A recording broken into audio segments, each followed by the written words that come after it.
नमस्कार दोस्तों, स्वागत है आपका हमारे YouTube चैनल जरदारी क्लासेस में। दोस्तों, उत्तराखंड परीक्षा वाणी का आज ये 13वां लेक्चर है दोस्तों। और इस 13वें लेक्चर में हम यहाँ पे उत्तराखंड का एक बहुत ही महत्वपूर्ण टॉपिक आज कवर करने वाले हैं, उत्तराखंड जनगणना। यहाँ से दोस्तों हर एग्जाम में एक या दो प्रश्न जरूर बनते हैं।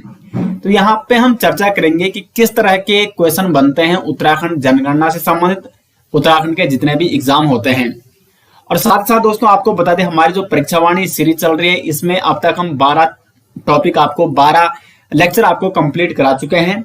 और आगे भी जितने भी यहाँ पे परीक्षा वाणी में अब चैप्टर बचे हैं वो सारे इस सीरीज में आपको कंप्लीट करा दिए जाएंगे। साथ साथ इससे पहले दोस्तों आपको उत्तराखंड हिस्ट्री कंप्लीट हम करा चुके हैं। उत्तराखंड डिस्ट्रिक्ट सीरीज यानी जिला सीरीज हम आपको कंप्लीट करा चुके हैं। यानी उत्तराखंड का संपूर्ण मटेरियल दोस्तों आपको हमारे यूट्यूब चैनल जरदारी क्लासेस में बिल्कुल निःशुल्क मिल जाएगा। तो उत्तराखंड दोस्तों यहाँ पे आपको कंप्लीट मिल जाएगा। अच्छी तरीके से आपको यहाँ पे नोट्स बनाने हैं, अपना रिवीजन लगातार करते रहना है, क्योंकि हमारे द्वारा जो आपको यहाँ पे पढ़ाया जाता है उसको यदि आप पढ़ते हैं, उसमें अगर आप स्वयं रिवीजन करते हैं तो स्वयं भी दोस्तों आपको जितनी मेहनत हमारे द्वारा यहाँ पे आपके लिए की जा रही है उससे अधिक आपको अपने लिए मेहनत करनी होगी, तभी आप सक्सेस होंगे। तो चलिए दोस्तों आज का लेक्चर शुरू करते हैं। उत्तराखंड जनगणना 2011 में जो जनगणना हुई थी उसके आधार पर जानते हैं उत्तराखंड जनगणना से संबंधित महत्वपूर्ण तथ्यों को। सबसे पहले हम जनसंख्या की बात करें तो अगर बात करें उत्तराखंड की जनसंख्या की, तो कुल जनसंख्या है उत्तराखंड की वो है 1,86,292। कुल जनसंख्या कितनी है दोस्तों उत्तराखंड की? 1,86,292। और इस कुल जनसंख्या में अगर बात करें पुरुष जनसंख्या की तो वो है 51,37,773। और महिला जनसंख्या की अगर बात करें तो वो है 49,48,519। तो देखो, कुल जनसंख्या में अगर हम बात करें पुरुष जनसंख्या प्रतिशत यानी उत्तराखंड की कुल जनसंख्या का पुरुष जनसंख्या प्रतिशत कितना है, तो पुरुष है दोस्तों यहाँ पे 50.93%। और अगर महिलाओं की बात करें तो यह है 49.07%। यानी उत्तराखंड की कुल जनसंख्या का 50.93% पुरुष जनसंख्या उत्तराखंड में पाई जाती है 2011 के अनुसार। अब तो खैर बढ़ गई होगी, ठीक है, जब नई जनगणना होगी उसके नए आंकड़े आएंगे। ये 2011 की बात हो रही है, 10 साल वैसे बीत चुके हैं, ठीक है। और अगर हम महिला जनसंख्या की बात करें तो उत्तराखंड की कुल जनसंख्या का महिला जनसंख्या प्रतिशत है वो है 49.07%। अब एग्जाम में किस प्रकार के प्रश्न बनते हैं? वो बनते हैं दोस्तों जनगणना से संबंधित महत्वपूर्ण प्रश्न ये पूछा जाता है कि बताइए कि उत्तराखंड के टॉप 4 जनपद जिनकी जनसंख्या सर्वाधिक है या सबसे कम जनसंख्या वाले जनपद, तो उनकी वहां पे क्या आता है, आपको या तो क्रम निर्धारित करने के लिए आएगा या सीधे वहां पे लिस्ट आपसे पूछी जाएगी। तो देखो, अगर हम बात करें जनपदवार जनसंख्या की तो सर्वाधिक जनसंख्या है हरिद्वार की। अब यहाँ पे मैं आपको बताऊंगा नहीं कितनी जनसंख्या, ये आप यहाँ पे खुद स्क्रीनशॉट भी ले सकते हैं और ये आपको बुक में भी मिल जाएगा। यहाँ पे मैं बात करूंगा, यहाँ पे देखो ये है कुल टोटल 13 जनपदों की जनसंख्या जनपदवार। एग्जाम में पूछा जाता है कि टॉप 4 जनपदों की जनसंख्या जिनकी जनसंख्या क्या है उत्तराखंड की सर्वाधिक जनसंख्या है जिन जनपदों की। तो नंबर 1 पे आता है हरिद्वार, नंबर 2 पे है देहरादून, नंबर 3 पे है उधम सिंह नगर और नंबर 4 पे है नैनीताल। नैनीताल दोस्तों जितने भी वैसे जनगणना से संबंधित आंकड़े हैं अधिकांशों में चौथे नंबर पे है। वो आपको इस प्रकार से याद करना है। अभी मैं बताऊंगा कि नैनीताल किस में अलग स्पेस पे है, अलग स्थान पे है। मोस्टली अगर नैनीताल की बात की जाए, चाहे हम अगर बात करें 10 के वृद्धि की या अन्य जो आंकड़े हैं, मोस्टली नैनीताल देखने को मिलता है चौथे नंबर पर, लेकिन कुछ कुछ में अलग है, ठीक है, तो वो भी आपको ध्यान देना है। तो सर्वाधिक जनसंख्या वाले जो 4 जनपद हैं उत्तराखंड के वो है हरिद्वार है नंबर 1 पे, दूसरे पे देहरादून है, तीसरे पे उधम सिंह नगर है और चौथे पे नैनीताल है। ये आप लगा भी सकते हैं हरिद्वार की वहां पे भीड़ कितनी रहती है, देहरादून में उधम सिंह नगर, ये सभी क्या है नगरीय क्षेत्र है, वैसे नगरीय जनपद हैं मोस्टली, तो इसलिए यहाँ पे जनसंख्या भी उसी प्रकार से देखने को मिलती है। और चौथे नंबर पे आ गया नैनीताल। अब एग्जाम में को और प्रश्न बनता है कि न्यूनतम जनसंख्या वाले 4 जनपदों के बारे में बताइए। तो देखो, सबसे कम जनसंख्या है रुद्रप्रयाग की 2,42,285, उसके बाद चंपावत की है, उसके बाद बागेश्वर की है और उसके बाद उत्तरकाशी की है। तो दोस्तों इंपॉर्टेंट प्रश्न सबसे ज्यादा यही बनता है टॉप 4 जनपद और नीचे से जो 4 जनपद हैं जिनकी जनसंख्या क्या है, सबसे कम है, वो आपको विशेष तौर पर क्या करने हैं, नोट करने हैं। भाई अगर सबको आप याद कर सकते हैं, वह सब पॉसिबल नहीं है याद करना, इनकी सबकी कुल जनसंख्या याद करना पॉसिबल ही नहीं है। और आपको फालतू चीजें एग्जाम के व्यू पॉइंट से जो इंपॉर्टेंट है वही पढ़नी है, फालतू चीजें आपको नहीं पढ़नी है। तो टॉप 4 और लास्ट के जो क्या है 4 जनपद है जिनकी जनसंख्या सबसे कम है, वो आपको जरूर नोट करने हैं। तो ये हो गया दोस्तों यहाँ पे जनपदवार जनसंख्या। इसका आप स्क्रीनशॉट भी ले सकते हैं, क्योंकि प्रत्येक के बारे में अगर मैं बताने लग जाऊं तो वो आप यहाँ पे खुद भी देख सकते हैं और वो ज्यादा इंपॉर्टेंट नहीं है। तो जो एग्जाम के व्यू पॉइंट से इंपॉर्टेंट है दोस्तों, कम समय में आपको वो अधिक बताने का यहाँ पे प्रयास करता हूं। तो ये आपको यहाँ पे जनपदवार जनसंख्या के बारे में पता चल गया होगा। अब बात करते हैं दोस्तों दशकीय वृद्धि की। तो सबसे ज्यादा जो क्वेश्चन बनते हैं एग्जाम में वो दशकीय वृद्धि से ही पूछे जाते हैं। तो इसको आप अच्छे से कवर करिए। दशकीय वृद्धि का मतलब होता है प्रत्येक दशक में जो वृद्धि हुई है। यानी देखो, इससे पहले अगर हम बात करें 2011 में जो जनगणना हुई थी, उससे पहले 2001 में हुई थी, और उससे पहले 1991 में। तो 91 से लेकर 2001 ये एक दशक हुआ। उसी प्रकार से 2001 से लेकर 2011 में ये एक दशक हुआ।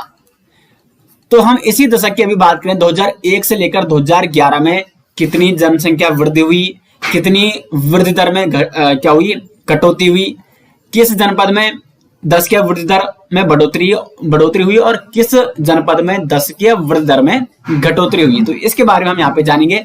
तो अगर हम बात करें 2001 और 2011 के दौरान जो राज्य में जनसंख्या का दशकीय वृद्धि दर रहा, वो रहा 18.8%। यानी जो 2001 में जनगणना थी उसके मुकाबले यहाँ पे 18.8% की जनसंख्या वृद्धि हुई है 2011 की जनगणना में। लेकिन दोस्तों यहाँ पे आपको ये बात ध्यान रखनी होगी कि जो दशक था 1991 से लेकर 2001 तक, इसमें जो इस दशक में जो दशकीय वृद्धि देखने को मिली थी वो मिली थी 20.4%। ये कौन सा वाला है, 1991 से लेकर 2001 तक की दशक है, जो इसमें वृद्धि देखने को मिली थी वृद्धि दर 20.4%। जबकि 2001 से लेकर 2011 तक जो दशकीय वृद्धि देखने को मिली थी वो मिली थी 18.8%। यानी पिछले दशक के मुकाबले इस दशक यानी 2001 और 2011 के दौरान जो ये दशक है इसमें कमी देखने को मिली थी। और कितनी कमी देखने को मिली थी, तो 20.4% में से आप 18.8% घटाओगे तो ये आएगा दोस्तों 1.60%। तो पिछले दशक के मुकाबले जो 2001 से लेकर 2011 का दशक था उसमें दशकीय वृद्धि में क्या है कमी देखने को मिली थी, 1.60% की कमी पिछले दशकीय वृद्धि के मुकाबले में, पिछले दशक के मुकाबले में। तो ये आप दोस्तों यहाँ पे समझ गए होंगे। अब अगर हम बात करें कि दशकीय वृद्धि दर में उत्तराखंड का स्थान कौन सा है देश में, तो दशकीय वृद्धि दर में देश में उत्तराखंड का स्थान था 2011 की जनगणना के अनुसार 18वां स्थान। और 2001 से 2011 के दौरान राज्य में जनसंख्या का दशकीय वृद्धि दर कितना रहा, 18.8%। ये आपको नोट करना इंपॉर्टेंट है। अब बात करें जनपदवार, तो यहाँ पे जनपदवार कई प्रकार से प्रश्न पूछे जाते हैं। बात करें कुछ दिनों पहले यहाँ पे यूकेपीएससी का पेपर हुआ था, अपर पीसीएस का जो प्री एग्जाम, और साथ ही साथ वो आरओ का एग्जाम भी था एक। दोनों में दोस्तों एक ही क्वेश्चन 2 बार पूछा गया था। और क्वेश्चन क्या था कि निम्न में से बताइए किन जनपदों में दशकीय वृद्धि दर माइनस में रहा। तो 2 जनपद ऐसे हैं दोस्तों जिनमें दशकीय वृद्धि दर माइनस में रहा। वो कौन कौन से हैं, अल्मोड़ा और पौड़ी। और यहाँ पे इन दोनों का वहां पे ऑप्शन था। ठीक है, तो 2 बार दोस्तों एग्जाम में लगातार 2 एग्जाम में एक ही प्रश्न पूछा गया है। तो इसी तरीके से कई बार एग्जाम में क्वेश्चन पूछे जाते हैं। तो अगर हम बात करें जनपदवार दशकीय वृद्धि दर, तो उधम सिंह नगर में देखने को मिली 33.45% दशकीय वृद्धि। उसके बाद देहरादून है, उसके बाद हरिद्वार है, और चौथे पर देखो यहाँ पे भी नैनीताल है। तो एग्जाम में इस प्रकार से क्वेश्चन बनता है कि दशकीय वृद्धि दर में बताइए कि किस जनपद में दशकीय वृद्धि दर किन 4 जनपदों में सर्वाधिक देखने को मिला था। तो उधम सिंह नगर, देहरादून, हरिद्वार और नैनीताल, ये 4 जनपद जिनमें 2001 और 2011 के बीच सर्वाधिक दशकीय वृद्धि देखने को मिली थी। और सबसे कमी वृद्धि दर देखने को कहाँ मिली थी, मतलब जहां पे सबसे कम हुआ था दशकीय वृद्धि दर, वो हुआ था सबसे कम पौड़ी में, क्योंकि यहाँ तो माइनस में गया था सीधे, -1.41%। अल्मोड़ा में भी माइनस में गया था, -1.28%। उसके बाद टिहरी में 2.35% और बागेश्वर में 4.18%। तो नीचे के 4 और ऊपर के 4, ये आपको हर उसमें याद रखना है। हर जो भी मैं यहाँ पे लिस्ट बताऊंगा, चाहे मैं वो साक्षरता की बताऊंगा, चाहे मैं वहां पे आपको लिंगानुपात की बताऊंगा, चाहे मैं यहाँ पे आपको 10 की वृद्धि की बता रहा हूँ, चाहे मैं आपको जनसंख्या की बता रहा हूँ, टॉप 4 और नीचे के टॉप 4 जिनमें कमी देखने को मिली, जिनमें सर्वाधिक तेजी देखने को मिली, वो आपको जरूर यहाँ पे क्या करने हैं दोस्तों, नोट करने हैं। तो यहाँ पे एक पॉइंट लिखिए, पॉइंट, ठीक है, अल्मोड़ा वो पौड़ी, ठीक है, ये है यहाँ पे अल्मोड़ा और पौड़ी की 10 की वृद्धि। ये क्वेश्चन 2 बार हाल ही में इसी साल पूछा गया दोस्तों। 10 की वृद्धि जो दर रही वो क्या रही, 0 से नीचे रही, 0 से नीचे यानी निगेटिव में रही, माइनस में रही, क्योंकि पौड़ी की जो 10 की वृद्धि है सबसे कम है -1.41% और अल्मोड़ा की है -1.28%। लेकिन 2 जनपद ऐसे हैं दोस्तों जिनमें पिछले दशक के मुकाबले में इस दशक में वृद्धि देखने को मिली थी। यानी पिछले दशक में जो 10 की वृद्धि हुई थी उसके मुकाबले में इस दशक में उनमें और अधिक 10 की वृद्धि देखने को मिली थी, और वो 2 जनपद हैं उधम सिंह नगर और हरिद्वार, ठीक है, पिछले दशक के मुकाबले में। बाकी जितने भी ये जनपद हैं 11 के 11 जनपद, इनमें पिछले दशक के मुकाबले में 10 के वृद्धि दर में क्या हुई, कमी देखने को मिली थी। मतलब जितने पिछले दशक में इनमें 10 की वृद्धि हुई थी, 2001 to 11 के दशक में इनमें पिछले दशक के मुकाबले में कमी देखने को मिली थी। जैसे अगर हम बात करें पूरे उत्तराखंड की 10 की वृद्धि 1991 से लेकर 2011 में, सॉरी 1991 से लेकर 2001 तक ये थी आपकी 20.4%, जबकि 2001 से लेकर 2011 में ये इसमें कमी देखने को मिली थी और ये 1.60% कम हुई थी। और कितनी थी ये 10 की वृद्धि 2001 से लेकर 2011 के बीच, वो थी 18.8%। यानी पिछले दशक में, पिछले 10 वर्षों में जो वृद्धि देखने को मिली है जनसंख्या में। तो इस प्रकार से दोस्तों यहाँ पे आप समझ गए होंगे। और माइनस में आप दे सकते हैं ये 2 जनपद हैं अल्मोड़ा और पौड़ी, ठीक है। तो यहां से इतने ही प्रश्न दोस्तों एग्जाम में पूछे जा सकते हैं। तो अगर एग्जाम में प्रश्न पूछा जाता है कि निम्न में से बताए ऐसे कौन से 2 जनपद हैं जिनमें पिछले दशक के मुकाबले में इस दशक में 10 के वृद्धि दर में बढ़ोतरी देखने को मिली थी, तो वो 2 जनपद हैं उधम सिंह नगर और हरिद्वार। बाकी 11 के 11 जनपदों में दोस्तों यहाँ पे कमी देखने को मिली थी पिछले दशक 1991 से लेकर 2001 के मुकाबले में। 2001 से लेकर 2011 का जो दशक है इसमें 10 की वृद्धि में पिछले दशक के मुकाबले में कमी देखने को मिली थी। तो यहां तक दोस्तों आपको समझ में आ गया होगा कि 10 की वृद्धि दर क्या है, और काफी डिटेल से मैंने आपको इसके बारे में बता दिया है। और जितने भी प्रश्न यहां से पूछे जा सकते हैं वो मैंने आपको डिटेल्स में एक्सप्लेन कर दिए हैं। अब बात करें जनघनत्व। जनघनत्व का मैं आपको सिंपल सा अर्थ बता रहा हूं। जन यानी जो मानव है वहां पे, घनत्व यानी वहां पे कुल मिला के जनघनत्व का मतलब ये लगा ली वहां पे कितनी भीड़ है।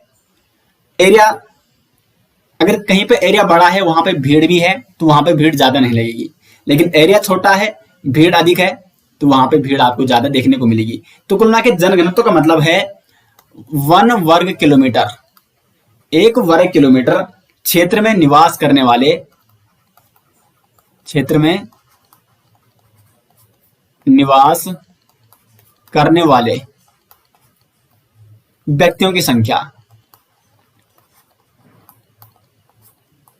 व्यक्तियों की संख्या।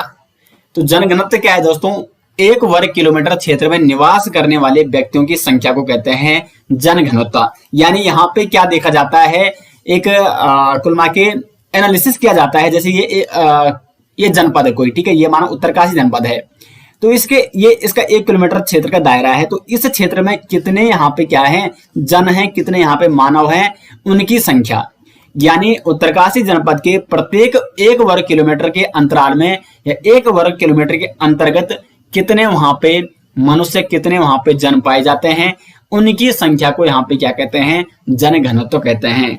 तो अगर हम बात करें पूरे उत्तराखंड की, ये आपका पूरा उत्तराखंड हो गया, तो उत्तराखंड में दोस्तों प्रत्येक 1 वर्ग किलोमीटर के अंतर्गत 189 व्यक्ति वहां पे निवास करते हैं, 189 व्यक्ति वहां पे रहते हैं। तो 1 वर्ग किलोमीटर क्षेत्र में निवास करने वाले व्यक्तियों की संख्या कितनी है उत्तराखंड में?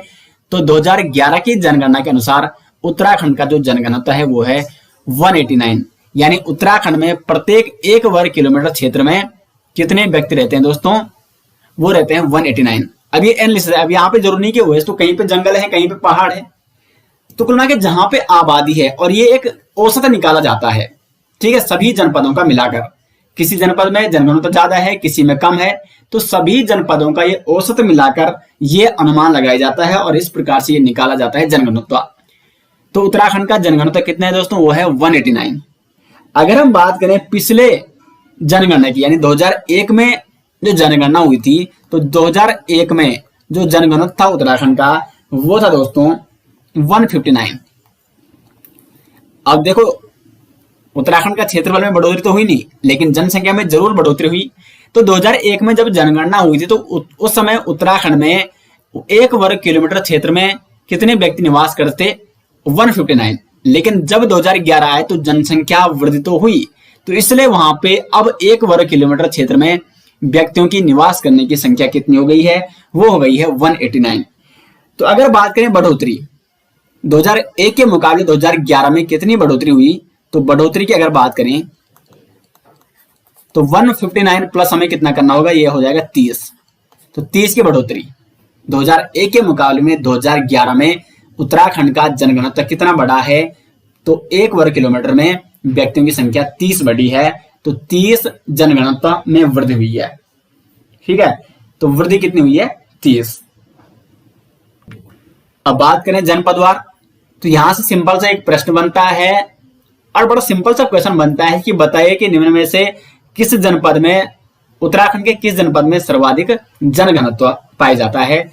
तो देखो सिंपल सी बात है दोस्तों कि सबसे ज्यादा आपको भीड़ कहां देखने को मिलती है, क्योंकि देखो एक तो यहाँ पे क्षेत्रफल जिसका बड़ा है, जैसे हम बात करें उत्तरकाशी हो गया, चमोली, पिथौरागढ़, इनका क्षेत्रफल बहुत बड़ा है और यहाँ पे वैसी जनसंख्या पाई नहीं जाती है। तो इसका मतलब जितने बड़ा जो क्षेत्रफल वाला जनपद है उत्तराखंड का, वहां जनसंख्या उतनी ही कम पाई जाती है। इसका मतलब इन जनपदों में लोग क्या रहते हैं? दूर दूर रहते हैं। और मतलब 1 वर्ग किलोमीटर के अंतर्गत ये माना हमने 2 वर्ग किलोमीटर बांट दिया है, तो कुछ मनुष्य यहाँ पे दूर दूर हैं और यहाँ पे भी कुछ ही मनुष्य हैं, बाकी कुछ ऐसे दूर दूर, तो यहाँ पे जनघनत्व तो कम होगा। और जहां पे जिस जनपद का क्षेत्रफल पहले ही छोटा है और वहां पे भीड़ भी ज्यादा है, तो 1 वर्ग किलोमीटर में वहां पे भीड़ भी ज्यादा होगी। तो यहाँ पे अगर हम बात करें जनपदवार उत्तराखंड की, इसको मिटा देते हैं थोड़ा। अगर हम बात करें जनपदवार उत्तराखंड के जनघनत्व की, तो सर्वाधिक जो जनघनत्व है उत्तराखंड का किस जनपद में पाया जाता है? वो पाया जाता है हरिद्वार में। हरिद्वार में आपने देखा है सबसे ज्यादा भीड़ भी रहती है, उसके बाद उधम सिंह नगर है, उसके बाद देहरादून है और चौथे नंबर पे यहाँ पे भी क्या आ गया? नैनीताल आ गया। तो लगातार 3 में अभी चौथे नंबर पे कौन चल रहा है? नैनीताल चल रहा है, ठीक है। हाँ, शिक्षा के क्षेत्र में नैनीताल यहाँ पे उसका स्थान चौथा नहीं रहता है, उसका क्या रहता है? दूसरा आ जाता है। तो अभी आपको बाद में बताया जाएगा। तो लगातार अभी देखो जनसंख्या के मुकाबले, जनसंख्या की बात करें, जनसंख्या वृद्धि की बात करें 10 के वृद्धि की, या जनगणना की बात करें, तो नैनीताल का स्थान लगातार अभी चौथे नंबर पे आ रहा है। और जनघनत्व में दोस्तों नंबर 1 पे आ गया आपका हरिद्वार, जिसका जनघनत्व कितना है? 801 है, यानी प्रति वर्ग किलोमीटर में 801 लोग हरिद्वार में पाए जाते हैं 2011 की जनगणना के अनुसार। अब तो इसमें बढ़ोतरी भी देखने को मिल सकती है क्योंकि जनसंख्या में लगातार वृद्धि हो रही है। दूसरा है उधम सिंह नगर 649, तीसरा है देहरादून 549 और चौथे पे है नैनीताल 225। और मैंने आपको पहले ही बता दिया है, आपको टॉप 4 और टॉप नीचे के जो 4 हैं वो आपको जरूर नोट करने हैं। सबसे अगर कम जनघनत्व की बात करें तो देखो उत्तरकाशी है, चमोली, पिथौरागढ़ और बागेश्वर, क्योंकि देखो इनका क्षेत्रफल क्या है? काफी बड़ा है और जनसंख्या के मुकाबले में यहाँ पे जनसंख्या में मतलब कम देखने को मिलती है जनसंख्या इन जनपदों में, क्योंकि यहाँ का क्षेत्रफल बहुत बड़ा है। तो देखो ये उत्तरकाशी है और यहाँ पे प्रति वर्ग किलोमीटर में कितने 41 व्यक्ति देखने को मिलते हैं, निवास करते हैं या पाए जाते हैं। और ये आपका हरिद्वार का है और यहाँ पे प्रति 1 वर्ग किलोमीटर में 801। यहाँ पे भीड़ ज्यादा है, यहाँ पे भीड़ कम है। तो जिसका यहाँ पे याद कैसे आपको करना है, नीचे वाले जो जनपद है इनका क्षेत्रफल ठीक ठाक है, उत्तरकाशी का, चमोली का, पिथौरागढ़ का, और फिर चौथी है बागेश्वर, और ऊपर से हरिद्वार, उधम सिंह नगर, देहरादून, ये नगरीय जनपद है अधिकांशतः, नैनीताल, ये अधिकांशतः यहाँ पे नगर पाए जाते हैं। तो इसलिए यहाँ पे इनका जनघनत्व भी, यहाँ पे भीड़ भाड़ वाले इलाके हैं तो जनघनत्व इनका क्या होगा, सर्वाधिक होगा। तो सिंपल भाषा में दोस्तों मैंने आपको यहाँ पे समझाने का प्रयास कर दिया है, इस आधार पे आप इसे याद कर सकते हैं। तो अगर बात करें यहाँ पे सर्वाधिक पूर्व दशक के मुकाबले में, यानी 2001 में जो जनघनत्व था उसके मुकाबले में सर्वाधिक वृद्धि जो हुई है हरिद्वार में हुई है। हरिद्वार में 2001 में जनघनत्व था 613, ये बढ़कर 2011 में 801 हो चुका है। और सबसे जो कमी देखने को मिली थी तो वो मिली अल्मोड़ा में। अल्मोड़ा में अगर बात करें तो अल्मोड़ा में 2001 में जो इसका जनघनत्व था वो था दोस्तों 201, जबकि 2011 में इसका जनघनत्व कितना हो गया, 198। 2011 में कितना हो गया है, 198। तो कितने की कमी देखने को मिली थी, -3।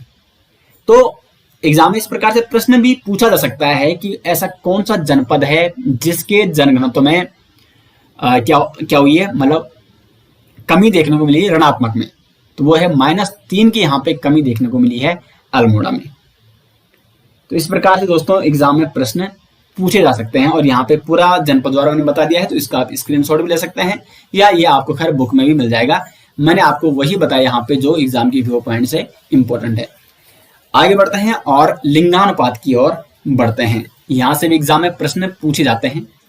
देखो जनसंख्या वाला जितना भी ये यहाँ पे क्या है, जो भी आपका लेक्चर है ये आपको अच्छे से पढ़ना है। यहाँ से हर एग्जाम में और कहीं से भी प्रश्न पूछे जा सकते हैं। कोई भी ऐसा टॉपिक नहीं है इस जनगणना में जो ऐसा हो जहां से कम प्रश्न बन सकते हैं। हर टॉपिक इंपॉर्टेंट दोस्तों।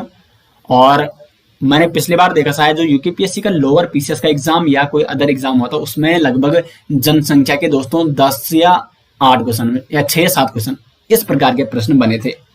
खैर यूकेट्रोलसी में हर टॉपिक, यूकेट्रोलसी का सिलेबस बहुत बड़ा है और प्रश्न मात्र 40 पूछ जाते हैं, तो वहां पे सब टॉपिक अगर कवर करने लग जाए तो 1 या 2 प्रश्न ही पूछे जाते हैं लगभग किसी टॉपिक से। तो लिंगानुपात से भी यूकेट्रोलसी में 1 या 2 ही प्रश्न पूछे जाते हैं, इससे ज्यादा नहीं पूछे जाते हैं। तो अगर बात करें लिंगानुपात, लिंगानुपात क्या है यहाँ पे, लिंग अनुपात यानी प्रति 1000 पुरुषों में महिलाओं की संख्या या प्रति 1000 पुरुषों में स्त्रियों की संख्या, यानी यहाँ पे क्या है 1000 पुरुष हैं। अब इन 1000 पुरुषों के सापेक्ष यहाँ पे महिलाओं की संख्या कितनी है, तो वो यहाँ पे उसे कहते हैं लिंगानुपात। प्रति 1000 पुरुषों पर स्त्रियों की संख्या को कहा जाता है लिंगानुपात। तो बात करें अगर 2011 की जनगणना के अनुसार तो उत्तराखंड का जो लिंगानुपात है वो है 963, यानी यहाँ पे अगर 1000 पुरुष हैं तो 1000 पुरुष यहाँ पे हैं तो यहाँ पे महिलाएं कितनी है 963, यानी देखो महिलाओं की संख्या में कमी है उत्तराखंड में। ये 2011 की जनगणना के अनुसार मैं आंकड़े आपको बता रहा हूं। यहाँ पे अगर 1000 पुरुष हैं तो महिलाएं कितनी हैं, ये पुरुष है तो महिलाएं कितनी है मात्र 963। लेकिन अभी देखो, अभी ध्यान दो आप, ये 2011 की बात हो रही है, लेकिन अगर हम बात करें वर्तमान की तो वर्तमान का अगर हमें अनुमान लगाना है, क्योंकि देखो जनगणना तो आई नहीं अभी, मैं फिक्स आपको नहीं बता सकता हूं, लेकिन अनुमान दोस्तों आप इसी से लगा सकते हैं, क्योंकि वर्तमान में हम उस समय के शिशु लिंगानुपात से अनुमान लगा सकते हैं। क्योंकि 2011 में जो शिशु रहे थे वो आज की डेट में, आज के 2021-22 में वो क्या हो चुके हैं, वयस्क हो चुके हैं लगभग। तो 2011 की जनगणना के अनुसार दोस्तों उत्तराखंड का जो शिशु लिंगानुपात था, यानी यहाँ पे शिशु बालकों की संख्या, अगर यहाँ पे लिख के दे रहा हूँ, स्पष्ट आपको समझाने का प्रयास कर रहा हूँ। माना यहाँ पे शिशु बालक उस समय कितने रहेंगे, 1000 थे, तो प्रति 1000 शिशु बालक में यहाँ पे शिशु बालिकाओं की संख्या कितनी थी दोस्तों, वो थी 890। तो अगर हम अभी ये वयस्क हो चुके हैं तो कुल मिला के अभी इतना डिफरेंस देखने को मिलेगा आपको, यानी महिलाओं की संख्या में दोस्तों प्रति 1000 पुरुषों के मुकाबले में बहुत बड़ा डिफरेंस आ चुका है। तो इसलिए आजकल क्या है, महिलाओं की संख्या में यहाँ पे कमी देखने को मिलती है और पुरुष यहाँ पे क्या हो चुके हैं, पुरुषों की संख्या में बढ़ोतरी हुई है लगातार। ये लिंगानुपात दोस्तों देखो 2011 में इतना था और शिशु लिंगानुपात और घट चुका था, यानी प्रति वर्ष यहाँ पे जो लिंगानुपात है वो डिफरेंस बढ़ता जा रहा है, और ये एक बहुत बड़ी समस्या है दोस्तों, क्योंकि अगर डिफरेंस बढ़ेगा तो फिर जो साइकिल होती है, मतलब जो मानव जीवन चलता है वो नहीं चल पाएगा।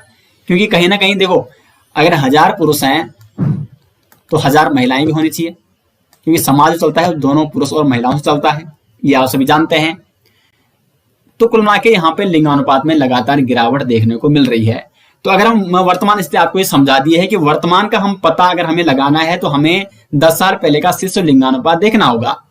तो कुल मिला के ये कमी देखने को मिली है। अभी तो खैर जनगणना आई नहीं, तो मैं आपको एक फिक्स आंकड़ा नहीं दे सकता यहाँ पे कि कितना यहाँ पे वर्तमान में लिंगानुपात है उत्तराखंड में। लेकिन 2011 की शिशु लिंगानुपात के अनुमान से, क्योंकि जो उस समय शिशु रहे होंगे वो अभी वर्तमान में क्या हो चुके हैं, वयस्क हो चुके हैं दोस्तों।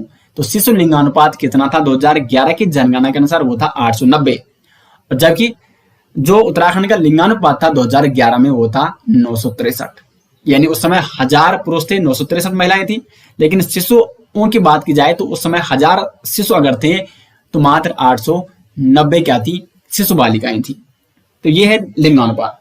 अब यहाँ पे जनपदवार प्रश्न पूछे जाते हैं, और जनपदवार ये प्रश्न बनता है कि बताइए कि सर्वाधिक लिंगानुपात वाला जनपद, जिसमें सर्वाधिक लिंगानुपात है उत्तराखंड का, ऐसा कौन सा जनपद है, तो वो है अल्मोड़ा। अल्मोड़ा में अगर हम बात करें 2011 की, तो देखो यहाँ पे, यहाँ से अल्मोड़ा से आप दोस्तों समझ पाओगे 10 साल पहले की स्थिति और अभी वर्तमान की स्थिति। 10 साल पहले यानी 2011 में अल्मोड़ा में जो लिंगानुपात था वो था प्रति 1000 पुरुषों में महिलाओं की संख्या थी 1139। यानी लिंगानुपात क्या था 1139। यानी यहाँ पे 1000 पुरुष हैं तो महिलाओं की संख्या अल्मोड़ा में ज्यादा दिखती उस समय 1139। लेकिन देखो उसी समय दोस्तों जो वहां पे शिशु थे, जो समय छोटे छोटे बच्चे थे, जो समय बालक रहे होंगे, बालक बालिकाएं जो शिशु थे, उनमें अगर 1000 यहाँ पे शिशु बालक रहे होंगे तो शिशु बालिकाएं कितनी थी, 922। तो यहीं से आप डिफरेंस समझ सकते हो कि वहीं से शिशु लिंगानुपात में इतनी कमी वहां पे देखने को मिल गई थी। जबकि 2011 में महिलाओं की संख्या अल्मोड़ा में ज्यादा थी पुरुषों के मुकाबले। पुरुष अगर 1000 हैं तो महिलाओं की संख्या 1139 है। लेकिन शिशु वहां पे अगर शिशु बालक 1000 हैं तो शिशु बालिकाओं की संख्या कितनी रह गई थी, 922 रह गई थी। और इसका असर आपको 10 साल बाद देखने को मिल रहा होगा आजकल, क्योंकि अब वो वयस्क हो चुके हैं। तो फिर हम यहाँ पे 2011 की बात करेंगे, क्योंकि अभी आपको जो एग्जाम में प्रश्न बनेंगे वो 2011 के ही प्रश्न बनेंगे 2011 की जनगणना के अनुसार। तो टॉप 4 जनपद जिनमें लिंगानुपात सर्वाधिक है, तो अल्मोड़ा हो गया, रुद्रप्रयाग, पौड़ी और बागेश्वर। और साथ साथ कुल मिला के 5, 6, 7 ऐसे जनपद थे दोस्तों 2011 तक जहां पे लिंगानुपात मतलब कुल मिला के महिलाओं की संख्या पुरुषों के मुकाबले में अधिक थी। और बाकी जो 6 जनपद है इनमें पुरुषों के मुकाबले महिलाओं की संख्या कम थी। तो नीचे वाले भी आपको मतलब सबसे कम जहां लिंगानुपात था जिन जनपदों में, तो सबसे कम लिंगानुपात था हरिद्वार में, उसके बाद देहरादून, उसके बाद उधमसिंह नगर और उसके बाद नैनीताल। ये वैसे मेरे हिसाब से ये हो गया आपका जनसंख्या का सीधे अपोजिट। ये देखो मतलब नीचे में, ठीक है। देखो जनसंख्या अगर बात करें, सर्वाधिक जनसंख्या का है हरिद्वार, उसके बाद देहरादून, उसके बाद उधमसिंह नगर और उसके बाद नैनीताल। तो इसी क्रम में आपको ये उल्टा कर देना है, सबसे कम जनघनत्व तो हरिद्वार, देहरादून, उधमसिंह नगर और नैनीताल, यही क्रम आपको रिपीट करना है। ये देखो सबसे कम जनघनत्व हरिद्वार, देहरादून, उधमसिंह नगर और नैनीताल। लिंगानुपात, ठीक है, जनघनत्व नहीं, लिंगानुपात की मैं बात कर रहा हूं यहाँ पे। लिंगानुपात में आपको यहाँ पे भी बता रहा हूं। तो सबसे कम लिंगानुपात कहाँ है, हरिद्वार, देहरादून, उधमसिंह नगर, नैनीताल। और सर्वाधिक लिंगानुपात कहाँ था 2011 की जनगणना के अनुसार, वो था अल्मोड़ा, रुद्रप्रयाग, पौड़ी और बागेश्वर। अगर बात करें शिशु लिंगानुपात की, तो सर्वाधिक शिशु लिंगानुपात दोस्तों कहां कहां था, तो नंबर 1 पे शिशु लिंगानुपात की मैं बात कर रहा हूं, नंबर 1 पे है अल्मोड़ा। अल्मोड़ा कहां है यहाँ पे, ये देखो अल्मोड़ा का है 922। नंबर 2 पे है उत्तरकाशी, और उत्तरकाशी का शिशु लिंगानुपात कितना है, कहां पे उत्तरकाशी, ये देखो ये है 916, क्योंकि एग्जाम में शिशु लिंगानुपात भी पूछा जा सकता है। उसके बाद है रुद्रप्रयाग, और रुद्रप्रयाग में कितना है, तो 905। देखो सब में यहाँ पे क्या है, कमी देखने को मिलने लग गई है। और चौथे यहाँ पे पौड़ी गढ़वाल, यहाँ पे मैं सीधे पीजी लिखता हूँ, ठीक है, पौड़ी गढ़वाल, इसको आप पिथौरागढ़ में समझना, ये पौड़ी गढ़वाल है और पौड़ी गढ़वाल में है 904। तो शिशु लिंगानुपात में टॉप 4 जनपद जहां पे शिशु लिंगानुपात सर्वाधिक है, नंबर 1 पे अल्मोड़ा है, फिर उत्तरकाशी, फिर रुद्रप्रयाग और पिथौरागढ़। और सबसे कम शिशु लिंगानुपात, ठीक है, तो सबसे कम शिशु लिंगानुपात है दोस्तों, वो है नंबर 1 पे आ जाएगा पिथौरागढ़। पिथौरागढ़ कहां पे है, तो ये है आपका पिथौरागढ़ 816। नंबर 2 पे आ जाएगा आपका चंपावत। चंपावत यहां पे आप देख रहे होंगे 873। और नंबर 3 पे आ जाएगा आपका चमोली। चमोली में कितना है दोस्तों, चमोली में है 889। और उसके बाद चौथे पे आ जाएगा उधम सिंह नगर, जहां पे क्या है 899 है। तो इसका आप स्क्रीनशॉट लीजिए, अपने नोटबुक में इसको जरूर नोट करें। शिशु लिंगानुपात के मुकाबले में सर्वाधिक शिशु लिंगानुपात है अल्मोड़ा, उत्तरकाशी, रुद्रप्रयाग और पिथौरागढ़ में, और सबसे कम लिंगानुपात है पिथौरागढ़, चंपावत, चमोली और उधम सिंह नगर में। तो ये आंकड़े दोस्तों इस प्रकार से आपको क्या करने हैं, नोट करने हैं। अब वैसे ये प्रश्न तो कम बनता है, अगर बाय द वे ये प्रश्न पूछा गया है कि 2001 के मुकाबले में सर्वाधिक जो वृद्धि हुई थी लिंगानुपात में वो किस जनपद में हुई थी, तो वो हुई दोस्तों 2001 के मुकाबले, ठीक है, ये हुई टिहरी में। क्योंकि टिहरी में अगर हम बात करें लिंगानुपात की 2001 और 2011 की, तो 2001 में जो टिहरी में लिंगानुपात था दोस्तों वो था 1049 और 2011 के जनगणना के अनुसार वो था 1078। तो इसमें सर्वाधिक वृद्धि देखने को यहाँ पे मिली थी और सबसे कमी जो देखने को मिली थी वो मिली थी चंपावत में। चंपावत की 2001 में जो यहाँ पे क्या था ये लिंगानुपात था वो था दोस्तों 1021, जबकि 2011 में इसका लिंगानुपात क्या रह गया, वो रह गया 980। कहाँ है यहाँ पे चंपावत, हाँ 980। तो सर्वाधिक वृद्धि टिहरी में और सबसे कमी चंपावत में, ये भी आप नोट कर सकते हैं। तो इसका आप दोस्तों स्क्रीनशॉट लीजिए, मैं यहाँ पे स्क्रीन शॉट ही कर लेता हूँ ताकि आप एक साथ पूरा यहाँ पे स्क्रीन शॉट ले पाए। तो आप स्क्रीनशॉट यहाँ पे आपको टाइम दिया जा रहा है, इसका स्क्रीनशॉट लीजिए, फिर हम दोस्तों यहाँ पे आगे बढ़ते हैं। आगे दोस्तों यहाँ पे टॉपिक आता है उत्तराखंड की साक्षरता। तो ये वीडियो थोड़ा लंबी जा सकती है क्योंकि देखो मेरा उद्देश्य है दोस्तों आपको एक लेक्चर जिससे संबंध है वो आपको पूरा उसी दिन पढ़ा जाए, क्योंकि फिर दूसरे दिन कहीं ना कहीं आपको उसको पढ़ने का मन नहीं कर सकता। अगर आप एक ही दिन उसको पूरा कवर कर सकते हैं और वो भी ज्यादा 1 घंटे की वीडियो होगी, ठीक है, तो एक दिन में आप एक टॉपिक दोस्तों पूरा कंप्लीट करने का प्रयास करें, उसके कंप्लीट नोट्स बनाएं और 1-2 बार उसका रिवीजन जरूर करें। अगर आप सोचते हो कि मैंने आधा पढ़ लिया है फिर उसको अगले दिन पढ़ूंगा, तो अगले दिन आपको वो इंटरेस्ट उसमें नहीं आ पाएगा जो आपको पहले दिन आ रहा है। तो ये बात आपको जरूर अपने दिमाग में फिट कर देनी है और उसी अनुसार आपको यहाँ पे अपना पढ़ाई पे फोकस करना है। तो उत्तराखंड की साक्षरता की बात करें तो 2011 की जनगणना के अनुसार उत्तराखंड की जो औसत साक्षरता दर है वो है 78.82%। ये एग्जाम में पूछा जाता है। इसमें पुरुष साक्षरता दर है 87.40%, यानी उत्तराखंड के 87.40% पुरुष क्या हैं दोस्तों, साक्षर हैं।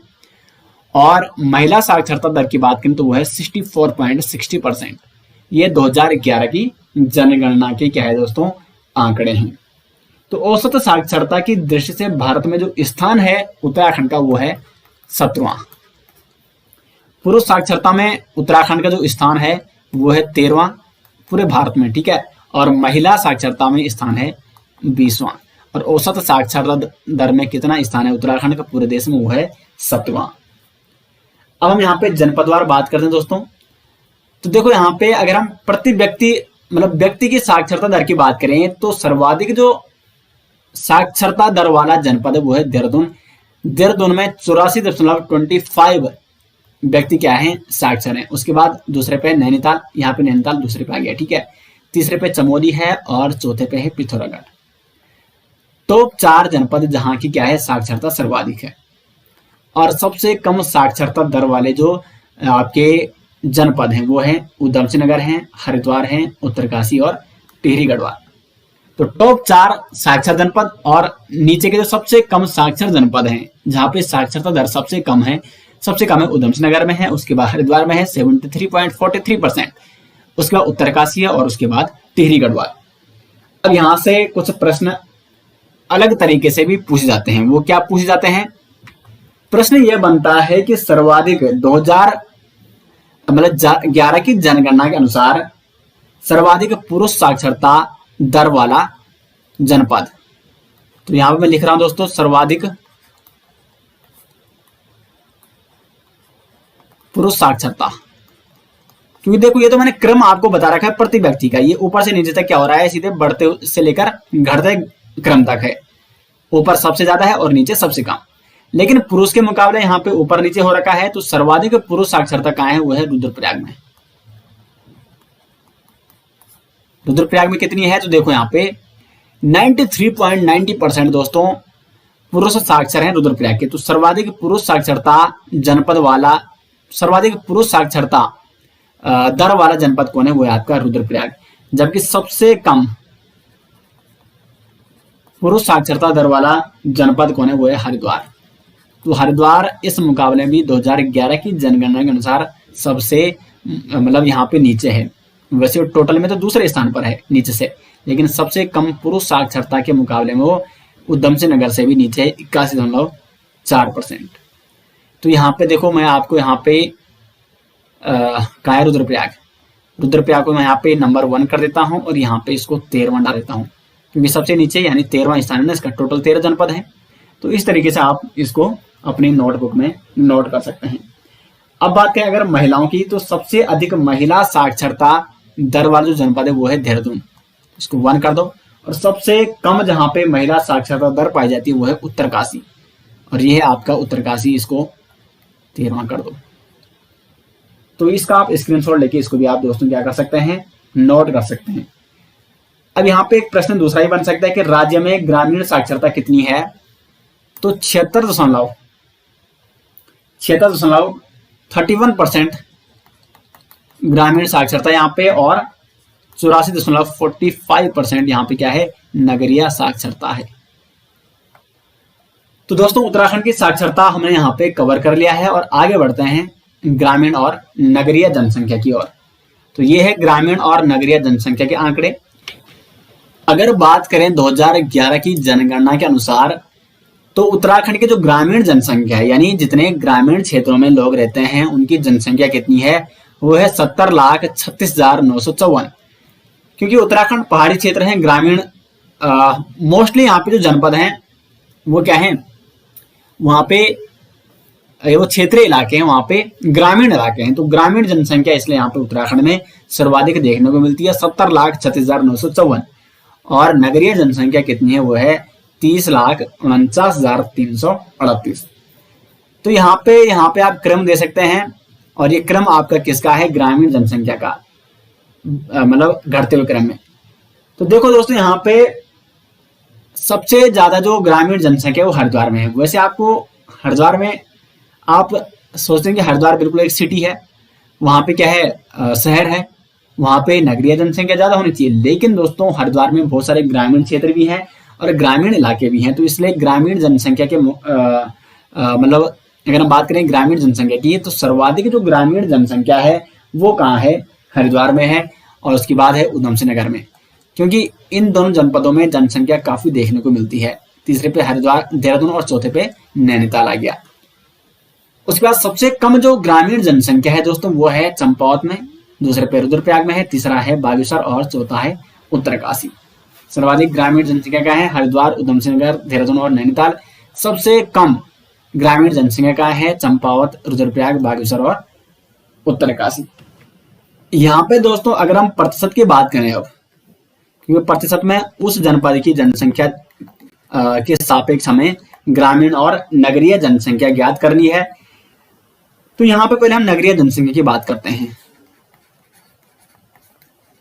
नगरीय जनसंख्या, तो सर्वाधिक नगरीय जनसंख्या प्रतिशत वाला जो जनपद है आपका वो है जहां पे कुल मिला के उस जनपद की कुल जनसंख्या का जहां पे सर्वाधिक नगरीय जनसंख्या प्रतिशत है वो है आपका देहरादून। देहरादून में दोस्तों यहाँ पे कितनी प्रतिशत नगरीय जनसंख्या पाई जाती है, वो है 55.52%। और सबसे कम अगर बात करें वो है बागेश्वर। बागेश्वर में दोस्तों, बागेश्वर की कुल जनसंख्या का मात्र 3.49% यहाँ पे क्या है, नगरीय जनसंख्या है, कम। ठीक है, तो कुल जनसंख्या का 55.52% जो जनसंख्या है देहरादून की वो नगरीय है, जबकि बागेश्वर की कुल जनसंख्या का मात्र 3.49% जनसंख्या नगरीय है। तो सर्वाधिक नगरीय जनसंख्या वाला जनपद हो जाएगा देहरादून, और सबसे कम जनसंख्या प्रतिशत वाला जनपद हो जाएगा, नगरीय जनसंख्या प्रतिशत वाला जनपद हो जाएगा बागेश्वर। अगर बात करें ग्रामीण, तो ग्रामीण बिल्कुल इसका क्या हो जाएगा, उल्टा हो जाएगा। सर्वाधिक में क्या आ जाएगा, यहाँ पे बागेश्वर आ जाएगा, क्योंकि कुल जनसंख्या का 96.5% ग्रामीण जनसंख्या है बागेश्वर में। और अगर हम बात करें कम की, तो ये भी आपका देहरादून आ जाएगा, क्योंकि देहरादून में मात्र दोस्तों यहाँ पे 44.48% क्या है, ग्रामीण जनसंख्या है। देहरादून की कुल जनसंख्या का 44.48% जनसंख्या वाला जो हिस्सा है वो ग्रामीण जनसंख्या है। तो प्रतिशत में आप ये भी आप जरूर नोट करें, इसका स्क्रीनशॉट लेके दोस्तों आप इसको अपनी नोटबुक में जरूर नोट करें। तो ग्रामीण और नगरीय जनसंख्या भी दोस्तों यहाँ पे मैंने आपको कंप्लीट डिटेल्स में बता दिया है। तो जनगणना से संबंधित दोस्तों इतने ही प्रश्न आपके एग्जाम में पूछे जाएंगे। काफी डिटेल्स मैंने यहाँ पे आपको प्रत्येक टॉपिक को डिटेल्स में एक्सप्लेन करके, और जो भी एग्जाम के व्यू पॉइंट से इंपॉर्टेंट था वो यहाँ पे आपको बताया। उम्मीद करते हैं दोस्तों आपको हमारी ये परीक्षा वाणी सीरीज पसंद आ रही होगी, इससे आपको बहुत कुछ सीखने को मिल रहा होगा। और इसके बारे में दोस्तों कमेंट बॉक्स में आप अपनी राय जरूर दें। तो मिलते हैं दोस्तों नेक्स्ट लेक्चर के साथ, तब तक के लिए धन्यवाद।